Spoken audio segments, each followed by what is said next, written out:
방금 전은 시장에서 전례 없는 사건이 발생했습니다. 만약 지금 당신이 이 상황을 주의 깊게 지켜보지 않고 있다면 당신은 귀금속 역사상 가장 거대한 부의 대이동을 놓치기 직전입니다. 이 이야기는 차가운 숫자로 시작되지만 결국은 인간의 욕망과 공포, 그리고 무너진 신뢰에 관한 이야기입니다. 2025년 12월 18일 JP 모건 체이스는 모든 투자자의 등골을 서늘하게 만들 매수 주문을 실행했습니다. 그들은 240만 온스의 실물 은을 온스당 71달러 80센트에 사들였습니다. 이것은 종이 계약이나 파생 상품이 아니었습니다. 그들은 진짜 금속, 즉 실물 은괴를 매입했습니다.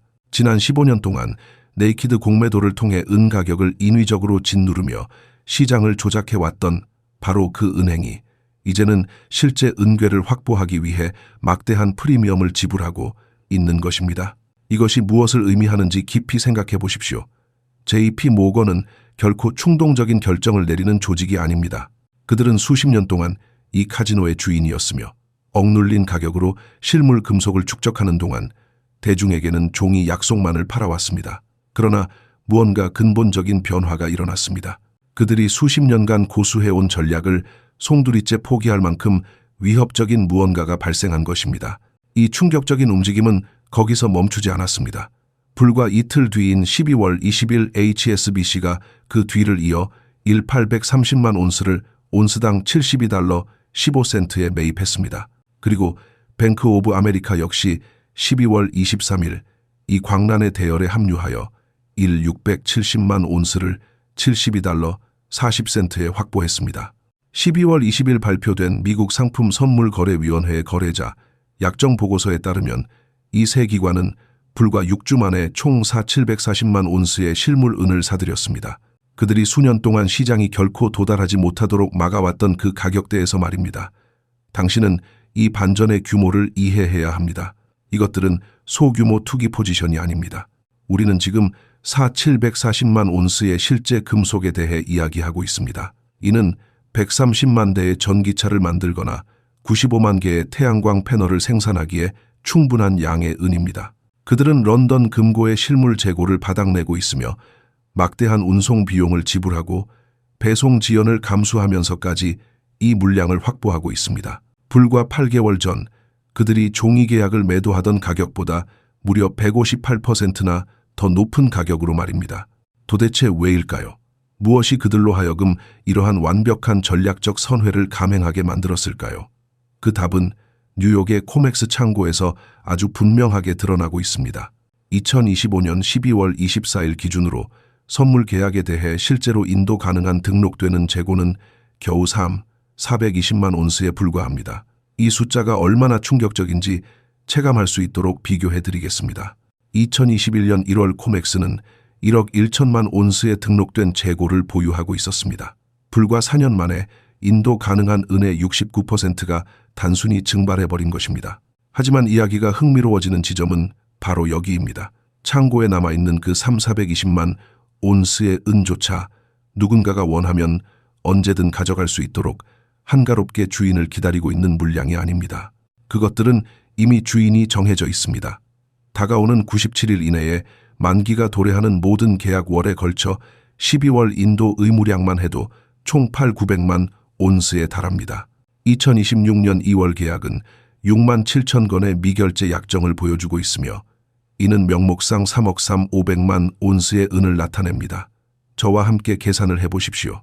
코맥스는 420만 온스를 가지고 있습니다. 그러나 3월 31일 이전에 결제해야 하는 계약의 인도 의무량은 8,900만 온스를 초과합니다. 이는 단순한 공급 부족이 아닙니다. 이것은 160%의 부족분을 의미하며 수학적으로 해결이 불가능한 상태입니다. 코맥스는 당신이 이용하는 은행과 똑같은 부분 지급 준비 제도로 운영됩니다. 당신이 은행에 1만 달러를 예금할 때 은행은 그 1만 달러 전부를 금고에 보관하지 않습니다. 그들은 아마도 0달러 정도만 보관하고 나머지는 다른 곳에 대출해 줍니다. 모든 예금자가 동시에 돈을 인출하지 않을 것이라는 믿음, 즉 확률에 베팅하는 것입니다. 코맥스 역시 은을 가지고 똑같은 일을 해왔습니다. 그들은 실제로 소유한 것보다 훨씬 더 많은 금속을 나타내는 계약을 발행했습니다. 대부분의 거래자가 실물 인도를 요구하기보다는 현금 결제를 선택할 것이라고 가정했기 때문입니다. 수십 년 동안 이 시스템은 완벽하게 작동했습니다. 선물 계약의 3% 미만만이 일반적으로 실물 인도로 이어졌습니다. 그러나 그 비율이 15% 혹은 30%로 급증하면 무슨 일이 벌어질까요? 그 계약을 보유한 사람들이 단지 종이 조각을 팔아 차익을 얻으려는 투기꾼이 아니라 실물 금속이 실제로 필요한 국부펀드나 중앙은행, 그리고 산업 사용자들이라면 어떤 일이 벌어질까요? 바로 지금 우리가 목격하고 있는 이 현상이 발생합니다. 어떤 가격에서든 물량을 확보하려는 패닉 바잉입니다. 런던 금시장 연합회, 즉 LBMA가 방금 2025년 4분기 금고 보고서를 발표했고 그 수치는 우리의 가장 나쁜 의심을 확인시켜 주었습니다. LBMA 금고 보유량은 2025년 9월에서 12월 사이에 1억이 700만 온스나 감소했습니다. 이는 이 조직의 117년 역사상 가장 큰 분기별 유출입니다. 아시아의 재련소들이 런던에서 금속을 빼내고 있습니다. 중동의 국부펀드들은 전통적인 코맥스 결제 방식을 우회하여 인출을 실행하고 있습니다. 런던과 뉴욕 사이를 자유롭게 흐르던 실물은의 흐름, 즉 코맥스의 유동성을 유지해주던 차익거래 메커니즘이 완전히 단절되었습니다. 수년 동안 코맥스의 물량이 부족할 때면 그들은 현물 교환 거래를 통해 런던 금고에서 은을 간단히 가져올 수 있었습니다. 런던에는 깊은 재고가 있었고 시스템은 작동했습니다. 그러나 코맥스 종이 계약을 런던 실물 금속으로 교환하는 데 드는 아주 작은 비용이었던 현물 교환 스프레드는 2025년 11월 온스당 2센트나 3센트에서 1달러 47센트로 폭발했습니다. 차익 거래의 다리가 붕괴되고 있는 것입니다. 왜냐하면 차익 거래를 할 금속이 더 이상 남아있지 않기 때문입니다.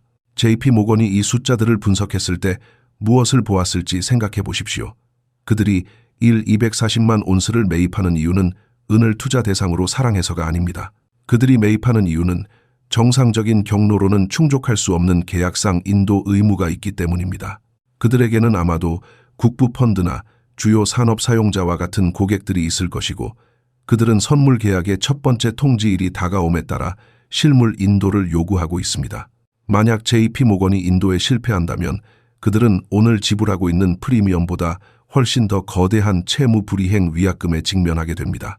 더 나쁜 것은 그들의 신용이 수십억 달러의 가치를 지닌 파생 상품 시장에서 평판이 완전히 파괴될 수 있다는 점입니다. 그래서 그들은 갇혀버린 공매도 세력이 게임이 끝났음을 깨달았을 때 하는 행동을 그대로 하고 있습니다. 그들은 시장 가격에 매수하고 있으며 진짜 압박이 시작되기 전에 커버할 수 있기를 기도하고 있습니다.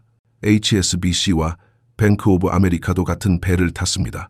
LBMA에 할당된 금과 은 보유 보고서를 통해 확인된 런던 금고 인출 기록에 따르면 이 세 은행은 2025년 11월 15일에서 12월 20일 사이에 런던 저장소에서 총 400만 온스를 인출했습니다. 그들은 분산 투자를 하는 것이 아닙니다. 그들은 포트폴리오를 재조정하는 것도 아닙니다. 그들은 결코 인도할 것이라고 예상하지 않았던 계약들에 대한 채무 불이행을 피하기 위해 필사적으로 실물 금속을 획득하고 있는 것입니다. 그러나 여기서 정말로 무서운 부분이 있습니다. 그들의 패닉 바잉에도 불구하고 6주 동안 프리미엄 가격으로 740만 온스를 확보했음에도 불구하고 수학은 여전히 작동하지 않습니다. 코맥스 등록 재고는 420만 온스에 머물러 있습니다. 이 은행들이 방금 획득한 740만 온스를 더하면 860만 온스가 됩니다. 그러나 향후 3개월 동안의 인도 의무는 900만 온스를 초과합니다. 그들은 여전히 부족합니다. 현대 귀금속 역사상 가장 공격적인 실물 축적 캠페인에 34억 달러 이상을 쏟아부었음에도 불구하고 거대 은행들은 여전히 수학적으로 의무를 이행할 수 없습니다. 이것은 다음의 두 가지 일 중 하나가 발생함을 의미합니다. 줄어드는 금속 풀을 쫓으면서 가격을 더 높게 밀어붙이며 계속 매수하거나 아니면 디폴트를 선언하는 것입니다. 제3의 선택지는 없습니다. 부분 지급 준비 게임은 완벽하게 작동하다가 어느 순간 갑자기 작동하지 않게 됩니다. 그리고 그 순간은 인도 요구가 가용 공급을 초과할 때 도래합니다. 당신은 지금 그 순간이 실시간으로 펼쳐지는 것을 목격하고 있습니다. 은행들은 이미 무엇이 오고 있는지 알고 있습니다. 그것이 바로 그들이 불과 8개월 전 28달러의 종이 계약을 팔던 금속에 대해 온스당 72달러를 지불하는 이유입니다. 그들은 인도 일정을 보았습니다. 그들은 부족분을 계산했습니다. 그들은 코맥스 시스템이 깨지고 있다는 것을 깨달았고 대중이 무슨 일이 일어났는지 알아차리기 전에 역사의 올바른 편에 서려고 노력하고 있습니다. 당신이 스스로에게 물어봐야 할 질문은 간단합니다.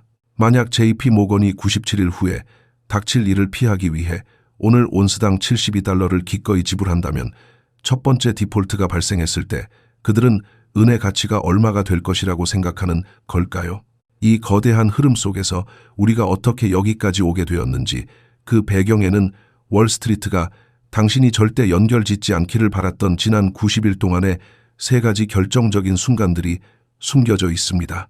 2025년 11월 8일 중국 인민공화국은 2009년 이후 한 번도 하지 않았던 행동을 감행했습니다. 그들은 실제 은 보유량을 전격 공개했습니다. 국가외환관리국은 투명성 보고서를 통해 국가준비금으로 23,000톤의 은을 공식적으로 보유하고 있음을 밝혔습니다. 이는 7억 3,900만 온스에 달하는 양으로 전 세계 연간 광산 생산량 전체보다 많은 양입니다. 지난 16년 동안 중국은 공식적으로 은 보유량이 0이라고 보고해왔습니다. 서방의 금융 분석가들은 2011년 가격 급등기에 중국이 모든 것을 팔아치웠다고 안이하게 가정했습니다.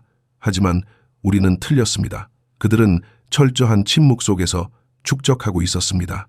모든 하락장에서 매수했고 서방이 던지는 모든 물량을 흡수했으며 모든 자국 광산의 생산량을 비축하면서도 아무에게도 알리지 않았습니다. 11월의 이 갑작스러운 공개는 단순한 회계 보고가 아니었습니다. 그것은 글로벌 금융시장을 향한 명백한 경고 사격이었습니다. 이 발표가 있은 지 불과 3일 후 중국 상무부는 긴급 명령 2025-47호를 발동하여 즉시 모든 은 수출을 금지했습니다. 이것은 관세 인상이나 쿼터 제한 정도의 조치가 아니었습니다. 완전한 수출 금지였습니다. 만약 당신이 중국 밖으로 은을 반출하려는 외국 바이어라면 이제 그 길은 완전히 막혔습니다. 금속은 중국 국경 안에 머물러야 합니다. 이것이 보내는 지정학적 신호를 깊이 생각해 보십시오. 중국은 전 세계 은 광산 생산량의 18%를 통제하고 있습니다. 그들은 16년 동안의 비밀 매입을 통해 7억 3,900만 온스를 축적했습니다. 이제 그들은 2010년 센카쿠 열도 분쟁 당시 일본에 대한 히토류 수출을 중단했던 것과 똑같은 방식으로 그 지위를 무기화하고 있습니다. 이것은 단순한 경제 정책이 아닙니다. 이것은 자원 전쟁입니다. 미국 지질조사국의 2025년 12월 광물 자원 요약 보고서에 따르면 중국은 2024년에 3,600톤의 은을 생산했습니다. 과거 전 세계 시장으로 흘러들어가던 1억 570만 온스의 은이 하룻밤 사이에 글로벌 공급망에서 사라진 것입니다. 그 금속은 이제 상하이, 베이징, 선전의 창고에 머물며 중국의 국내 산업 생산을 지원하고 있는 반면 외국 제조업체들은 존재하지 않는 대안을 찾아 허둥대고 있습니다. 하지만 여기서 당신의 주의를 끌어야 할 가장 중요한 점이 있습니다. 왜 중국은 가격이 극적으로 상승할 것이라고 예상하지 않았다면 굳이 지금 보유량을 공개하고 수출을 금지했을까요? 그들은 또 다른 10년 동안 억눌린 가격으로 서방의 생산량을 사들이며 침묵 속에서 축적을 계속할 수도 있었습니다. 대신 그들은 패를 보여주었습니다. 그들은 전 세계를 향해 이렇게 말하고 있는 것입니다. 우리는 금속을 가지고 있다. 너희는 없다. 그리고 우리는 나누지 않을 것이다. 이것은 희소성이 닥치고 있음을 알고 위기가 본격화되기 전에 포지션을 선점했다는 공로를 인정받고 싶어하는 국가의 행동입니다. 여기서 우리는 다시금 숫자의 환상, 즉 서구 금융 시스템이 만들어낸 종이은의 허상을 마주하게 됩니다. 런던과 뉴욕의 금고가 비어가던 그 시기, 실물은 조용히 동쪽으로 이동하고 있었습니다. 서방의 은행들이 파생 상품으로 가격을 억누르며 은은 넘쳐난다는 환상을 심어주는 동안 동방의 거인은 그 헐값의 실물을 진공 청소기처럼 빨아들였습니다. 이제 그 환상의 장막이 걷히고 차가운 현실만이 남았습니다. 그들이 지난 16년간 보여준 인내심은 오늘날 서방 세계가 겪고 있는 패닉과 극명한 대조를 이룹니다. 서방은 단기 이익을 위해 종이를 거래했고 동방은 장기 생존을 위해 실물을 모았습니다. 그리고 역사는 언제나 실물을 쥐고 있는 자의 편이었습니다. 중국의 이 결정은 단순한 공급 축소가 아니라 글로벌 은 시장의 구조적 결함을 폭로하는 촉매제가 되었습니다. 서방의 파생 상품 시장은 실물 은의 원활한 흐름을 전제로 설계되었습니다. 런던에서 뉴욕으로, 상하이에서 런던으로 이어지는 금속의 이동이 가격 차이를 메우고 시장의 효율성을 보장해왔습니다. 그러나 세계 최대 생산국이자 소비국 중 하나인 중국이 문을 걸어 잠그면서 이 순환 고리는 영구적으로 끊어졌습니다. 이제 런던 금고에 남아있는 은은 더 이상 세계의 은이 아닙니다. 그것은 서방 세계가 서로 쟁탈해야 하는 마지막 남은 파이 조각이 되었습니다. 중국의 수출 금지 조치는 단순히 18%의 공급이 사라진 것을 의미하지 않습니다. 그것은 나머지 82%의 공급에 대한 수요가 기하급수적으로 폭발하게 됨을 의미합니다. 이러한 지정학적 체스 게임에서 서방의 금융기관들은 완전히 허를 찔렸습니다. 그들은 중국이 보유량을 공개하기 전까지 자신들이 만든 알고리즘과 차트 안에서 안전하다고 믿었습니다. 그들은 은을 단지 산업용 원자재로만 취급했습니다. 스마트폰을 만들고 태양광 패널을 만드는 부품 정도로만 여겼습니다. 하지만 중국은 은을 전략적 자산이자 화폐적 가치를 지닌 국부로 바라보았습니다. 이 시각의 차이가 오늘날의 재앙을 만들었습니다. 중국이 수출을 금지한 진짜 이유는 자국 산업을 보호하기 위함이기도 하지만 더 깊은 곳에는 다가올 화폐 시스템의 붕괴에 대비해 실물 자산을 국경 밖으로 유출시키지 않겠다는 의지가 깔려 있습니다. 그들은 달러 기반의 종이 자산이 불타오를 때 오직 금과 은만이 구매력을 보존할 수 있다는 역사적 교훈을 잊지 않았습니다. 이제 우리는 왜 JP 모건과 같은 거대 은행들이 12월에 그토록 다급하게 움직였는지 이해할 수 있습니다. 그들은 11월 8일 중국의 발표를 보고 깨달은 것입니다. 게임의 규칙이 바뀌었음을 말입니다.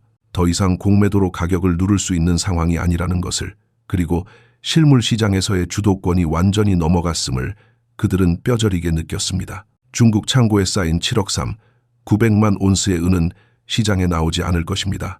그것은 잠겨진 물량입니다. 따라서 시장에서 가용 가능한 유통 물량은 우리가 생각했던 것보다 훨씬 더 희소합니다. 분석가들이 엑셀 시트에 입력하던 글로벌 재고 데이터에서 중국의 물량을 제외하는 순간 전 세계는 심각한 적자 상태에 빠지게 됩니다. 이것은 단순한 공급 부족이 아니라 공급의 실종입니다. 중국이 쏘아올린 신호탄은 산업계에 가장 먼저 충격파를 던졌습니다. 금융 투기꾼들이 차트를 분석하며 머뭇거리는 사이 실물을 다루는 사람들은 본능적으로 위기를 감지했습니다. 공장에서 기계가 멈추는 소리보다 더 무서운 것은 없습니다. 원자재가 없으면 생산은 불가능하고 생산이 없으면 매출도 없습니다. 산업 사용자들은 이 사실을 금융시장보다 훨씬 더 빨리 그리고 더 고통스럽게 알아차렸습니다. 12월 초부터 시작된 산업계의 은밀하지만 필사적인 움직임은 바로 이 공포에서 비롯되었습니다. 그들이 직면한 것은 단순한 인플레이션이나 비용 상승의 문제가 아니었습니다. 그것은 생존 그 자체의 문제였습니다. 그리고 그 생존 본능이 시장을 어떻게 뒤흔들었는지 우리는 이제 목격하게 됩니다. 산업 사용자들은 이 사실을 금융시장보다 훨씬 더 빨리 그리고 더 고통스럽게 알아차렸습니다. 2025년 12월 12일 테슬라와 퍼스트 솔라 그리고 13개의 주요 태양광 제조업체들이 미국 에너지부에 공동 서한을 보낸 것은 결코 우연이 아니었습니다. 이 기업들은 블러핑을 하고 있는 것이 아닙니다. 그들은 절박했습니다. 태양광 패널은 전기 전도성을 위해 상당한 양의 은을 필요로 합니다. 현재 기술 기준으로 패널당 약 0.55온스가 들어갑니다. 은 가격이 온스당 28달러였을 때 은은 전체 패널 생산 비용의 약 3%에 불과했습니다. 그러나 온스당 72달러가 된 지금 은이 차지하는 비용 비중은 7.8%로 급증했습니다. 면도날처럼 얇은 수익률로 운영되는 유틸리티 규모의 태양광 발전소 프로젝트, 경제성에서 이러한 마진 압박은 프로젝트 자체를 파괴할 수 있는 수준입니다. 그러나 제가 지금부터 말씀드릴 내용이 바로 이 모든 상황을 증명하는 결정적인 역설입니다. 설치 중단 위기를 경고하며 정부에 서한을 보내던 바로 그 기업들이 동시에 뒤로는 3년짜리 선도 계약을 온스당 70달러에서 $75에 체결하고 있었습니다. 테슬라의 조달팀은 12월 15일 2028년까지 인도받는 조건으로 온스당 $71 20센트에 840만 온스를 확보했습니다. 퍼스트 솔라는 12월 18일 온스당 $73 50센트에 270만 온스를 고정했습니다.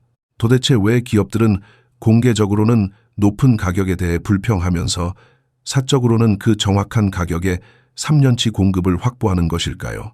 그들의 홍보 부서가 대중에게 말하지 않는 것을 그들의 구매팀은 알고 있기 때문입니다. 그들은 $72가 천장이 아니라 바닥이라고 믿고 있습니다. 그들은 지금 공급을 확보하지 않으면 6개월 후에는 어떤 가격을 지불하더라도 시장에서 은을 구할 수 없을 것이라는 공포에 떨고 있는 것입니다. 시장에서 떠도는 산업 수요 파괴라는 이야기는 연막 작전에 불과합니다. 진정한 수요 파괴란 가격이 너무 비싸서 구매를 중단하는 것을 의미합니다. 하지만 지금 이 기업들은 그 어느 때보다 공격적으로 구매하고 있습니다. 그들은 단지 현물 금속 대신 선도 계약을 매수하고 있을 뿐입니다. 내년에 존재하지도 않을 금속을 찾아 온스당 $150를 지불하며 헤매는 것보다 오늘 $72의 공급을 확보하는 것이 훨씬 낫다는 계산이 끝났기 때문입니다. 그리고 그들이 그렇게 생각하는 데에는 아주 타당한 이유가 있습니다. 실버 인스티튜트의 2025년 12월 중간 보고서에 따르면 전 세계 은수급 펀더멘털은 역사상 그 어느 때보다 타이트합니다. 2025년 총 가공 수요는 12억 4천만 온스에 달했습니다. 태양광 패널은 전년 대비 34% 증가한 1억 8,700만 온스를 소비했습니다. 전기차 생산은 2024년보다 41% 증가하여 7,800만 온스를 소비했습니다. 전자제품 제조에는 또 다른 2억 6,400만 온스가 들어갔습니다. 반면 전 세계 광산 생산량은 노후화된 광산과 낮아진 광석 품위로 인해 2024년 8억 300만 온스에서 2025년 8억이 200만 온스로 오히려 감소했습니다. 재활용을 통해 1억 6,400만 온스가 추가되었지만 계산을 해보면 결과는 참혹합니다.